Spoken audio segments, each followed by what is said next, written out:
Hello friends, এসে গেছি একটা নতুন ভিডিও নিয়ে। তো তোমাদের তো বলেইছিলাম দার্জিলিং চলে এসেছি গ্যাংটক থেকে।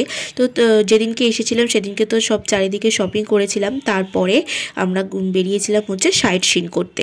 এখানে দেখো, এটা হচ্ছে একটা জাপানিজ টেম্পল। প্রথমে ওখানে স্টে করেছিল, মানে দাঁড়িয়েছিল, ওটাই আমরা ঘুরে ঘুরে দেখছিলাম। ভীষণ সুন্দর ছিল টেম্পলটা।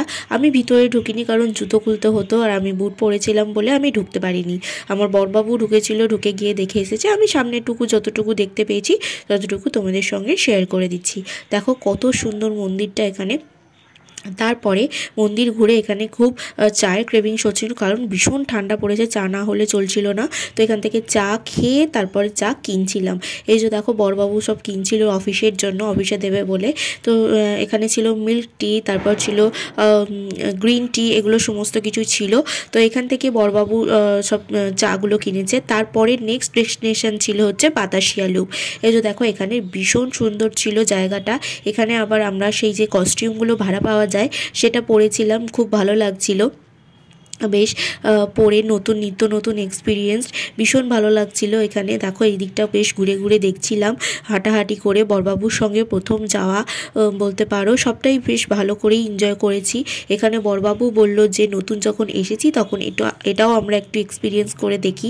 তো সেভাবে করেই এখানে ঘুরেছিলাম। আর এগুলো, এই যে দেখো, এখানে কস্টিউম এখানে ওরা দিচ্ছে, তোমার 50 টাকা করে নিচ্ছে। তুমি যতক্ষণ খুশি পরে ছবি ক্লিক করতে পারো, ভিডিও করতে পারো, যতক্ষণ খুশি। তারপরে চলে এসেছিলাম হচ্ছে পিস প্যাগোডাতে।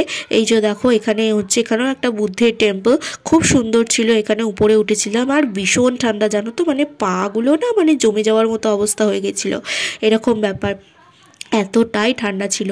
তো উঠতে তো হতোই। আমি বললাম, বড়বাবু উঠবো না বলছিল, তারপরে আমি উঠতে দেখে যে ও একা উঠছে, ওকে তো একা উঠতে দেওয়া যাবে না, তারপরেও আমার পিছন পিছন এসেছিল।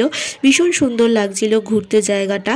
তারপরে আমরা চলে গিয়েছিলাম হচ্ছে হোটেলে, কারণ কি আরও কয়েকটা জায়গায় যাওয়ার ছিল, তার জন্য দুপুর হয়ে গিয়েছিল তখন। তো তখন ড্রাইভার বলেছিল যে তোমরা তাহলে হোটেলে গিয়ে নিজেদের মতো করে খেয়ে নাও, লাঞ্চটা সেরে ফেলতে হবে। তো লাঞ্চ সেরে তারপরে আবার বেরোবো। তো বাকি যে সাইট সিনগুলো আছে, জু দেখার ছিল, টি বাগান দেখার ছিল, ওইগুলোতে একটু বেশি টাইম লাগবে। ওরা বললো যে এগুলো একটুখানি ঘন্টাখানেক টাইম লাগবে। তো সেই কারণে তোমরা লাঞ্চটা আগে কমপ্লিট করে নাও। ওরা আধা ঘন্টা 1.25 ঘন্টার মধ্যে টাইম দিয়েছিল সকলকে।